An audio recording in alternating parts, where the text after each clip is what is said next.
Taurus, ito na yung reading mo for year 2026. Ano yung mga possible na kakaharapin mo? Sisilipin natin yan dito sa reading na to.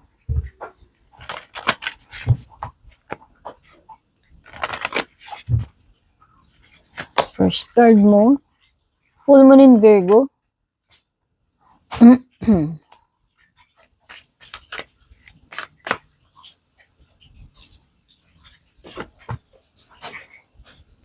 Wandering Path.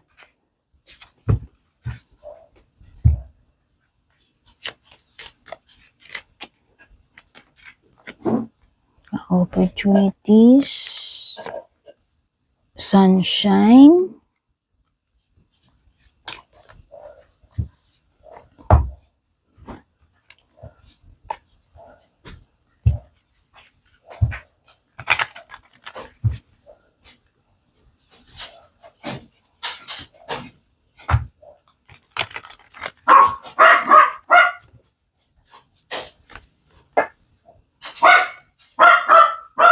Chippy.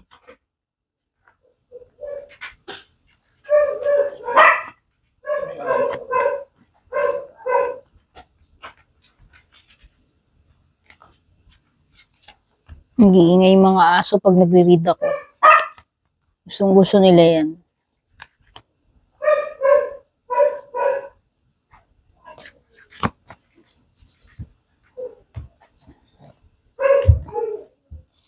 Sa bottom ng deck mo, meron ka ritong Two of Swords. So, ito yung overall energy. Ito yung challenge for year 2026. Ito yung blessing or magandang bagay na maaaring mangyari sa'yo sa 2026. Financial, career. At ito yung sa love life mo. Ito yung unexpected sa bottom ng deck. Okay, nahin na muna natin yung mga oracle cards. You are good enough. Full Moon in Virgo. So, yung mga signs na meron dito, pwedeng may Virgo, Leo, Aquarius, Libra, Capricorn. Okay, sorry Virgo, Taurus. Sorry, nag-pause ako kasi ang ingay. So, itong you are good enough, this is a reminder sa iyo, Taurus. Literal na ikaw ay good enough. Kasi may tendency ka na mag-worry. No? Isip ka na naman siguro ng isip next year. At itong pag-overthink mo, worrying too much, nakaka-attract ka lalo ng mga pangyayari na lalong ikakapag-worry mo. Ewan ko kung nagets yung sinabi ko. Oo. Pwede kasing nagiging critical ka rin sa sarili mo eh. Ito yung mga mga nega self-thinking mo. Tama ba yung sinabi ko? Negative self-talk. Yan. Nagiging masyado ka nagiging critical sa sarili mo. Or pwedeng ito yung energy na sinisecond guess mo yung sarili mo. So, erase mo yung vibrations instead of negative self-talk ka, nag-overthink ka, is i-convert mo yun into positive thoughts. At nire-remind ka nga niya na sapat ka. Hindi mo dapat malitin sarili mo, second guess yung sarili mo. Okay, maging confident ka. Wandering path. Enjoy the journey. It could be na merong bagong chapter sa buhay mo magsisimula next year. Hindi ko alam kung tungkol saan yan since ito ay general reading. Pwedeng sa career mo, pwedeng sa spiritual mo, or pwedeng sa love life. Basta ang sinasabi dito is i-enjoy mo lang yung pinaka-journey itself. Okay? Ano mang path ito, yan, pwedeng may new path sa'yo. Bagong opportunity or path na magbubukas. At sa tingin ko, magiging entertaining or exciting yung magiging journey mo, yung susunod na magiging journey mo. Pwede naman yung iba, pwedeng ito pagta-travel din. Oo. Feel ko lang. Malay mo, pwedeng ano to, new career opportunity, or a new connection, romantic connection.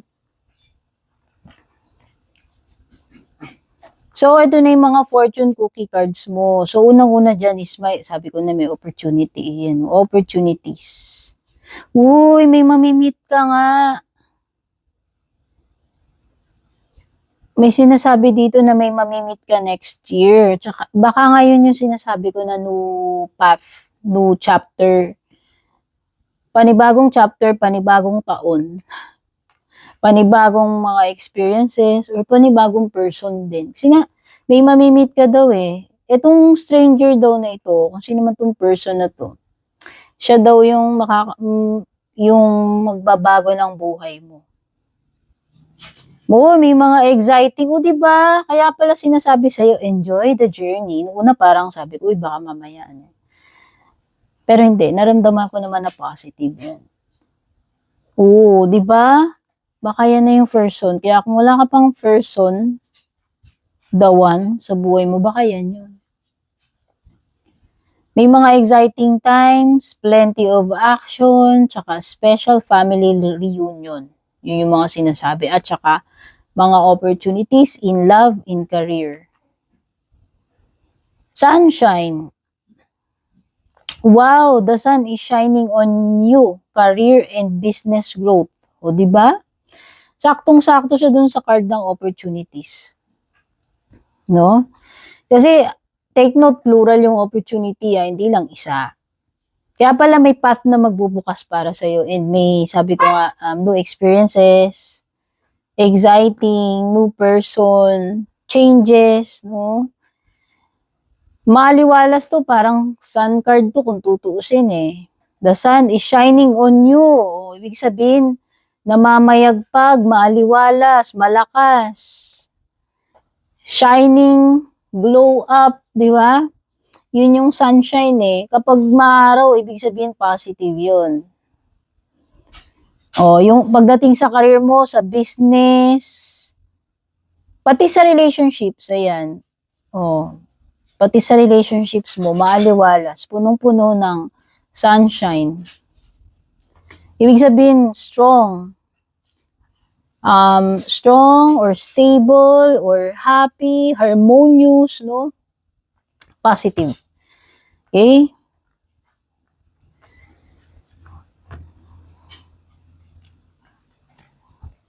Strength card para sa overall energy pero reversed. So, ito yung Leo energy na sinasabi ko kanina.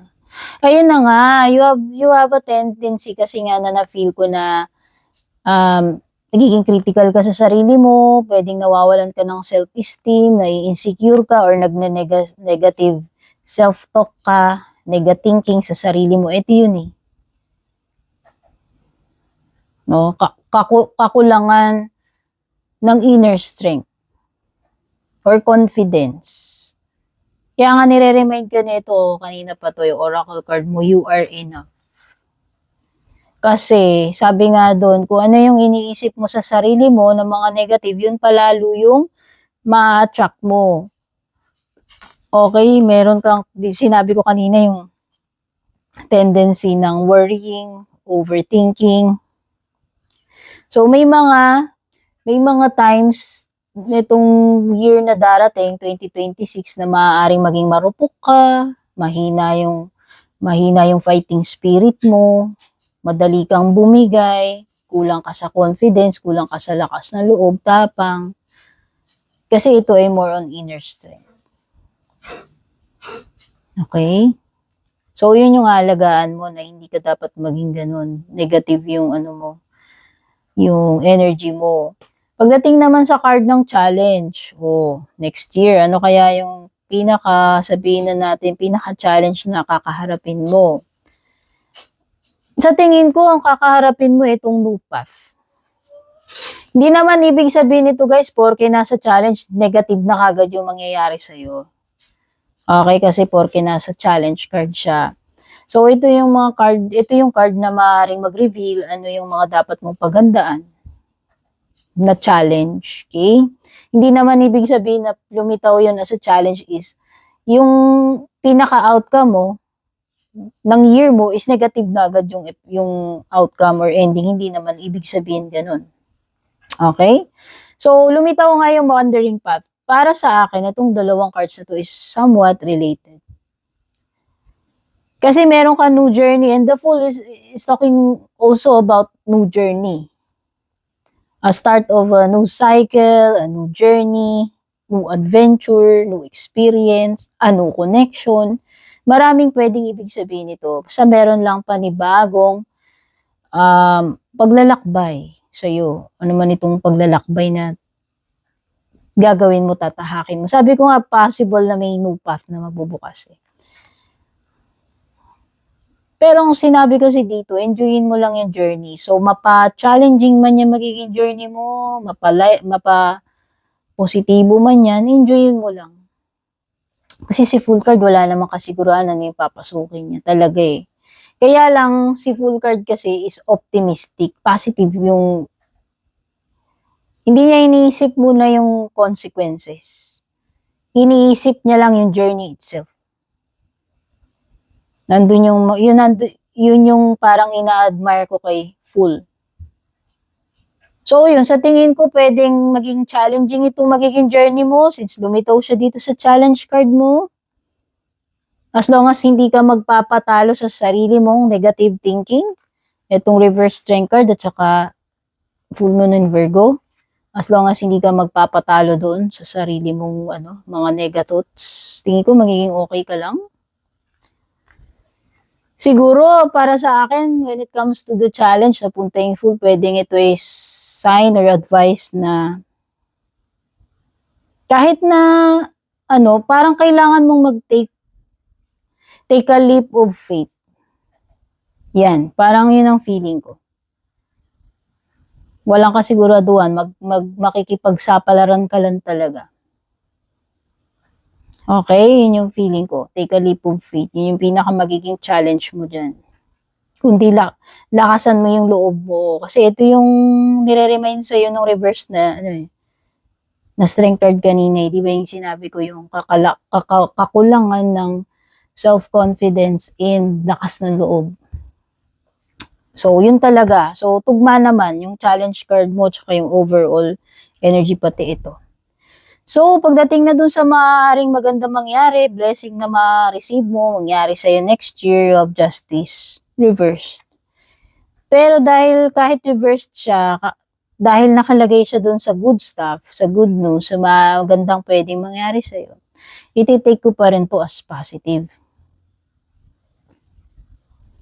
Wow. So, sa tingin ko, kung may mga bagay na deserve mo ng justice, Taurus, baka justice will be served next year. Sa mga, kung naargabyado ka man, sa tingin ko is, etong card na to is magsisilbing equalizer eh.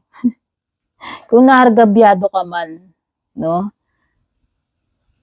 Kumbaga, si justice na yung bahala sa'yo. Yung divine justice na ang bahala sa'yo. Hindi, wala kang kailangan gawin. Kusa mong marireceive kung ano itong justice na deserve mo. Okay?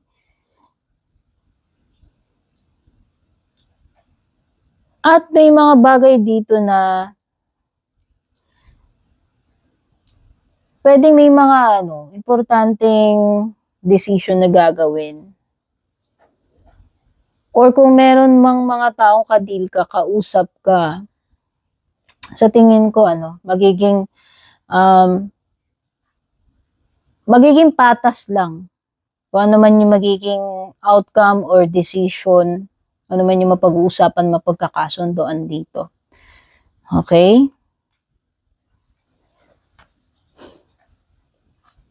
Ano yan eh, bayad utang yan eh, justice reversed eh. Meron mga magbabayad talaga. May mga magbabayad sa'yo, whether pera yan or hindi. Justice, literal na justice. Yun lang yun. Kaya nga, wala tayong dapat gawin eh. Pagka ganun, kasi may divine justice. Ako naniniwala ako doon. At least, di ba? Kumbaga, pwedeng ito yung card na sinasabi na may babalik na sa balance. Kung may mga bagay sa buhay mo na nawala sa balance this year, and at least next year is sa'yo yun, mas maayos na kaysa kumpara ngayon. Kung ngayon parang madalas naargabyado ka, at least next year, hindi. Okay, feeling ko lang may mga bagay na babalik sa alignment, sa balance eh. May mga bagay dito na maitutuwid yun. Maitutuwid. At mukhang pabor sa'yo yun. Okay? Yung mga susunod na yun na mangyayari. Ngayon, when it comes to career business, by the way, pwedeng Libra energy ito. Naku, ingat ka lang pagdating sa pera. Kasi baliktad din yung Ace of Pens mo eh.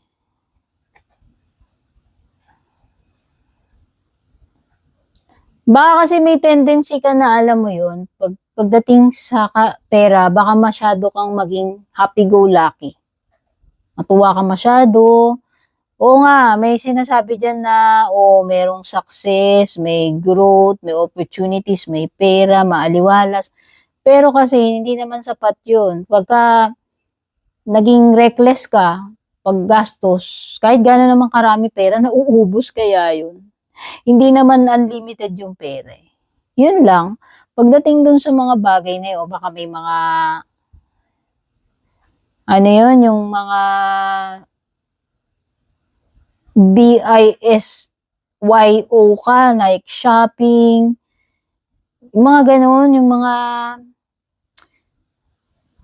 addiction. Yan, yung mga addiction mo ba, mahilig kang mag-shopping, mga online gaming, naku, baka. Basta ito yung parang magigivin ka sa temptation eh. Nandito tayo sa area ng pera, negosyo. O baka matempt ka mag-invest sa ganyan-ganyan. So, ingat-ingat din. Pwede rin naman kasing sa investment yan since baliktad yung Ace of Pens mo, baka mamaya pumasok ka basta-basta kasi maano ka nito, ma-charm ka nito, kung sino man tong devil na to, makumbinsi ka niya na, mag-ano ka ng pera mo sa ganito, mag-invest ka rito, ganyan-ganyan. So, ingat lang pagdating sa mga ganun. Basta meron kang tendency dito na maging weak eh. Yun yung maging weakness mo eh. Related siya sa pera eh. Or sa investment. Na baka mamaya ma-charm ka, makumbinsi ka. Kung sino man ito. Okay?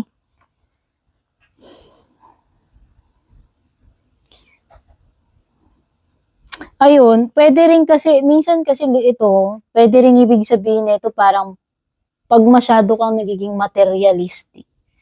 Pag yung mundo mo, parang sinasamba mo na lang pera, material. Pwedeng ganun.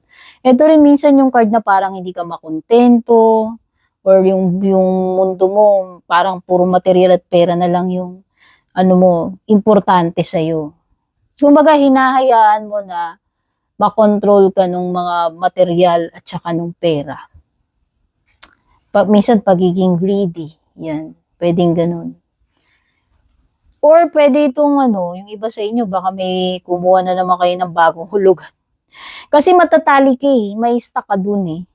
Pwede rin namang yun. Yan, kung halimbawa, kung trabaho yan, pumirma ka ng kontrata, pero pwedeng toxic yung mapasukan mo na trabaho. Kaya lang, alam mo yon, may stock ka doon, natali ka ron for a while. Next year, pwedeng ganun. So, be careful na lang doon. Sa love life mo naman, Ace of Pentacles. Meron kasing sinabi dito na person na mamimit mo, 'di ba, naalala mo, na pwedeng magbago ng buhay mo. Kaya lang, base dito sa Ace of Pentacles reversed mo sa love life area, kung ako tatanungin, oo, sinabi nga rito na pwedeng itong tao na to na mamimit mo, stranger, is makakapagpabago ng buhay mo. Pero parang hindi naman positive kasi ito sa love life mo. Baka mamaya yung pagbabago na yun ng buhay mo is pwedeng not in a good way. Since meron ka rin namang devil card dito like unhealthy attachment or could be bad company, bad relationship, pwede rin naman. Para kasi sa akin, ito parang this is something na parang wasted na investment. Ako tatanungin na pwedeng, yes, may mamimit kang stranger, new person, babaguhin niya yung buhay mo, pero parang in return, parang pwedeng nagkamali ka na yata ng pagpasok dito. Or it could be a relationship na pwedeng sa umpisa lang, tapos hindi na rin magdi-develop talaga. Alam mo yun, parang pwedeng sabihin na natin, baka mamaya, hindi naman magtagal, fleeting lang talaga. Oo, yun na yun, nafe-feel ko. Baka hindi na mag-grow talaga, hindi na mag-develop. Or it could be investing your emotions sa maling tao, maling relationship. Yun yung napapakaramdaman ko. Okay? Eventually,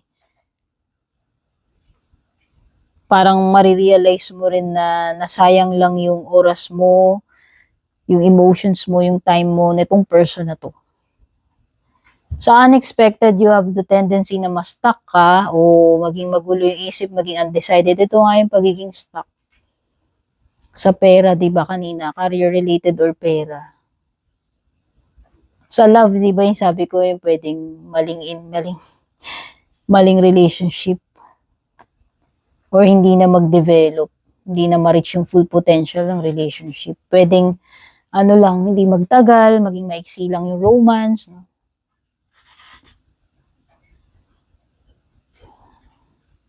Ito kasi yung tendency na siguro hindi mo yun expect na magugulo yung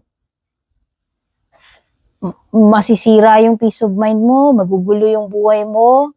Kasi parang may importanteng tao talaga doon na makakapagpa-change ng buhay mo pero hindi sinabi naman doon kung positive. Okay? At na-sense ko rin yan dito sa love life reading mo.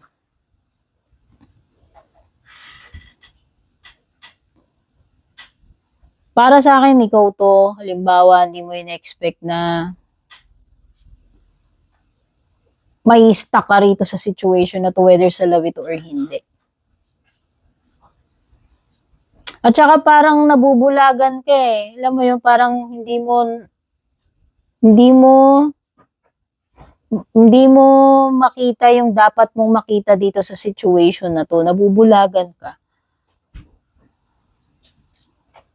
Nagugulo yung isip mo. Hindi ka tuloy makapag-desisyon ng maayos. O hindi mo alam kung anong next na gagawin mo. Kaya nga may stuck ka rito. For a while. Okay? Kuha pa tayo ng iba pang cards. Iba pang paparating.